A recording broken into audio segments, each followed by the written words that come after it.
Medical കോളേജുകളിലെ ലിഫ്റ്റുകളിൽ automatic rescue device സംവിധാനം നടപ്പിലാക്കുമെന്ന് ആരോഗ്യമന്ത്രി വീണ ജോർജ്. ലിഫ്റ്റുകളിൽ രോഗികളും ഡോക്ടറും കുടുങ്ങിയ സംഭവത്തിന് പിന്നാലെയാണ് തീരുമാനം. ആശുപത്രികളിലെ സുരക്ഷിതത്വം പരിശോധിക്കാൻ ഓരോ വിഭാഗങ്ങളിലും ചെക്ക് ലിസ്റ്റുകൾ ഉൾപ്പെടുത്തും.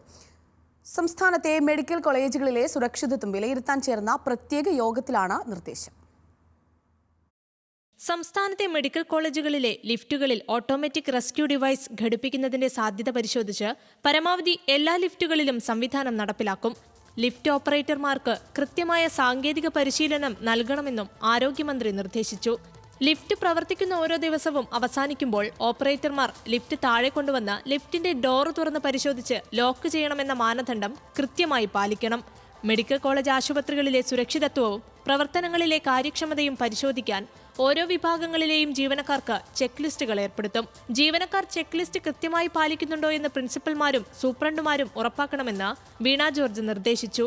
മെഡിക്കൽ കോളേജിലെ ജീവനക്കാർക്ക് പരിശീലനങ്ങൾ നിർബന്ധമാക്കും. ജീവനക്കാരോടും കൂട്ടിരിപ്പുകാരോടും സഹാനുഭൂതിയോടെ പെരുമാറണം. എല്ലാ മെഡിക്കൽ കോളേജുകളിലും സുരക്ഷ വർദ്ധിപ്പിക്കുന്നതിനായുള്ള പ്രവർത്തന പുരോഗതിയും യോഗം വിലയിരുത്തി. കഴിഞ്ഞ വർഷം നടത്തിയ സേഫ്റ്റി ഓഡിറ്റ് പ്രകാരം ഓരോ മെഡിക്കൽ കോളേജിലും നടത്തിയ പ്രവർത്തനങ്ങൾ പരിശോധിക്കും. മെഡിക്കൽ കോളേജിലെ പ്രത്യേക ടീമായിരിക്കും ഇത് പരിശോധിക്കുക.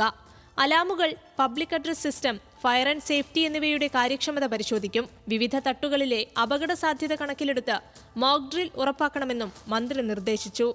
ന്യൂസ് മലയാളം, തിരുവനന്തപുരം.